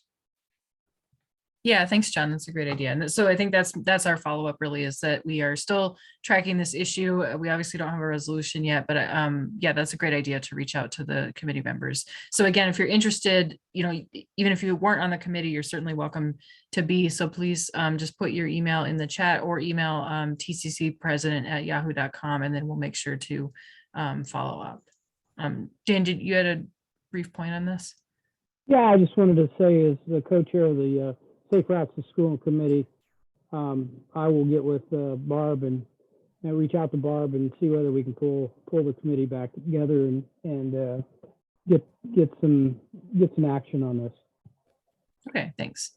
And we do have contacts, I know, from neighbors who over the years, at least the last few years, have contacted us. So we'll make sure that that they at least have the chance to participate. We'll reach out. So the other items on the agenda, I'm just going to put up a poll. So we don't have a lot of time for discussion, but essentially we were debating, should we move the start time for our meetings? And so it's not a done deal, but we heard some feedback that it might be easier for some folks. So I just started a poll. Basically, it's a check all that apply. So I'll just leave it open while we're going through our other items. And again, we'll look at this, we'll get feedback from others. We don't want to pick a time that doesn't work for people.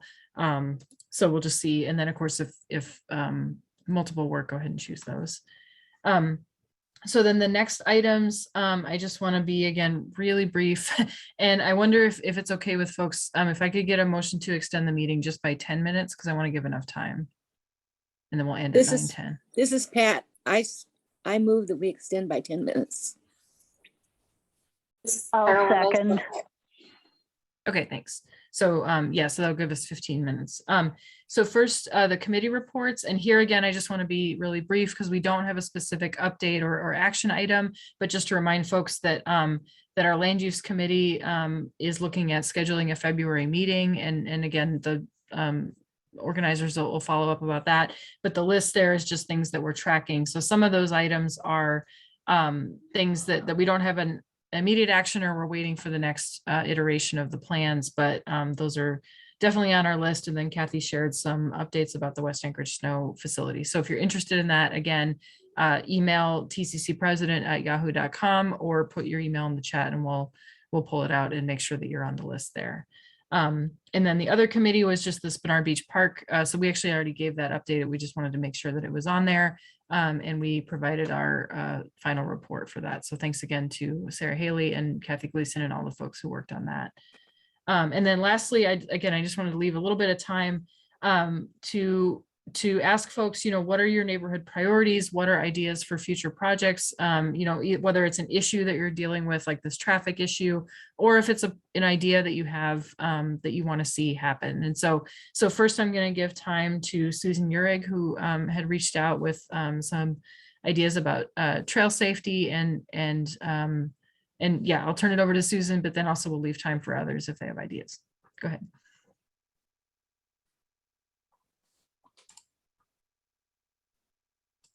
Oh, and Susan, I think you're on mute. We can't hear you. I absolutely was. Sorry.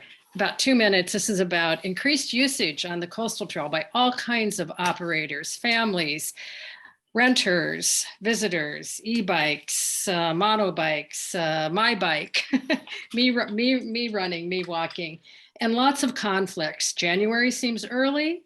We're now into February, but we started this 4 years ago trying to alert parks. Could we have education, regulation, or enforcement? And we've been working on that. Last year, education, a video, unfortunately didn't go anywhere. We've been working with parks again. What about just using, there are devices all around, a little video that Rails to Trails did. It could go 3 minutes for people to watch, for visitors to Alaska to watch. The trails have had such increased use from downtown, and I have approached the Downtown Community Council now to say Earthquake Park, and the number of times that people have encountered each other, had conflicts, had raised voices, or jumped off the trail is increasing. If people were aware of basic rules about weight to pass, appropriate speed. I will also say there is a state piece of legislation, HB 87, it had a hearing today. It is particularly about e-bikes, and it will require local regulation. The state statute just permits them. E-bikes are already permitted on our trails at 20 miles an hour. Many people recommend 15.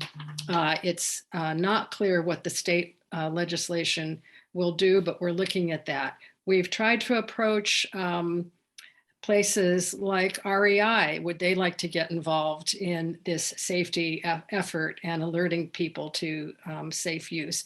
I have talked, and others have, to the police department. Lieutenant Roberts is the name there. He assigns the SROs in the summertime. This would be the officers who are in the schools during the school year. He is willing to work on training for them. It appears that they sometimes are not clear on what authority they have even to do this to people, slow down, or is there such a thing as ticketing? So if anyone is interested in working in that with the police and the municipal attorney's office is aware, maybe they could do some training. So again, February seems early. We started in March last year and nothing unfortunately happened. So we're trying again earlier. And if anybody would like to share in that effort or give ideas, I can put you in touch with some of the people we've been reaching out to. Thanks. I'm at susan.urig@gmail.com. Yeah, thanks, Susan. And I'll put it in the chat. Kathy, you have your hand raised. Yeah, thank you. And I thank you so much, Sue. Sue has been doing a yeoman's job on trying to get things rolling, no pun intended, to address this very serious issue.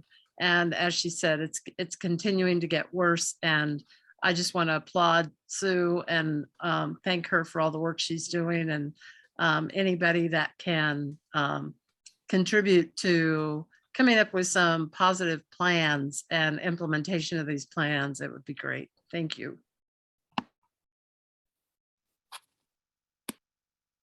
Yeah, thank you. And I put Susan's email in the chat. So we have just a few minutes again. So if other folks have ideas, so again, either an issue you want to follow up on, or you know, an idea for a project, you know, for example, there's the challenge grants. So those can be used. They have to be specific to parks on public land, but that's another idea. And then also just to say another issue that we're tracking that I forgot to mention earlier, as folks are thinking, is we are also following up on the issue of the Northern Lights truck traffic. So that's something we want to bring up with the airport. We want to talk to the traffic engineer. We're just still kind of compiling some information and figuring out who the right folks are to have a meeting about that. So I forgot to say that earlier, but and I know Jackie, who's on our board and has been involved in that for a long time, is a great advocate. So thank you, Jackie, for that. You're welcome. And Jonathan, Galen, you have your hand up? Go ahead. Yeah, thanks, Anna. I just wondered if there was any follow-up, what we know about the solar Panel Farm, that big project we heard quite a bit about over near Strawberry Bogs, is what's happening with that. If there was anything happening with it. That's a good question. I don't know for sure. It looks like Kathy might, but that's something to keep on the land use committee's list. Thanks for reminding. Go ahead, Kathy. Now I'm spacing where my source of information has come from. So I don't know, Dan, if you were part of this, if you can remind me, but it's been maybe a couple months or so, but I was told definitively, but did not confirm this, that that project has gone nowhere, and that's not on this current administration's list of things to deal with. So if anybody else knows anything more specific, but I've been told that, and I haven't heard anything for quite some time personally. And so I'm thinking, since nothing has gone before, you know, planning and zoning to rezone or to the assembly for any kind of approval, I'm guessing that at least has been put on hold, if not completely dismantled in terms of the project idea. Thank you. It's something you mentioned that you talked to the person at HLB about that. Thank you, Dan. Yeah, it was from the Heritage Land Bank. It was from brought up at their December Heritage Land Bank meeting. Somebody asked about that, and that was the response from Heritage Land Bank. Thank you, Dan. Okay. Doesn't mean that we shouldn't continue to have our radar screen on that, just in case it may, you know, become active again in terms of a proposal. Yeah, thank you. Anyone else have either an issue that you might want to see on the agenda in the future, or an idea, or even just a question? We don't know everything, but we can try to answer it.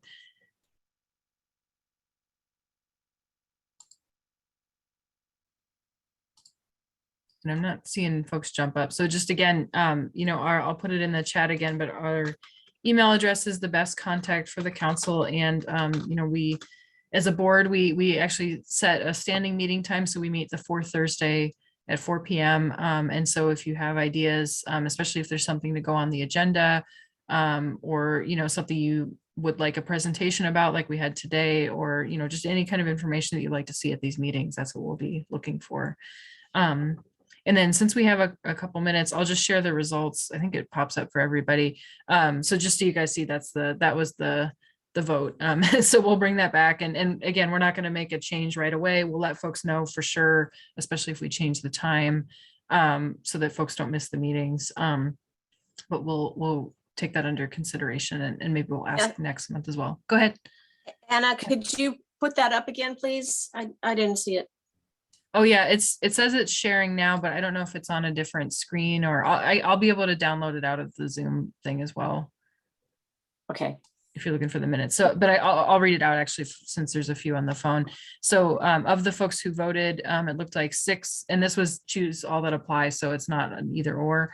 It looks like 6 people said the 7 to 9 p.m.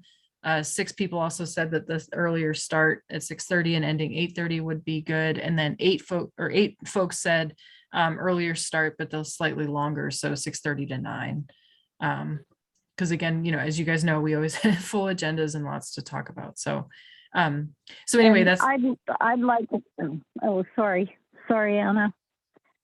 Oh, that's this okay. is Jackie, because this is just new to me since I'm not in the chat. I would vote for 6:30, hopefully ending at 8:30. Okay, thanks. Yeah, I know we talked about, you know, there's parents with young kids, there's folks who get up early or have jobs where you have to get up early, maybe not by choice. So anyway, so we'll take this under advisement for sure, and let you guys know. So with that, I don't think we have any other business, so I'll entertain a motion to adjourn. I so motion. Okay, and then Jackie second. And any objection? Usually there isn't any. So I think we can consider this adjourned, and Thanks again. So just a reminder, our next meeting will be the first Thursday of March, which is also March 3rd. So thanks Anna. again. Thank Have a good night. you. Thank you. Good night, Thank you, everyone. everybody. Thank you, Anna. Great meeting. Anna, I like having kind of more casual at the end.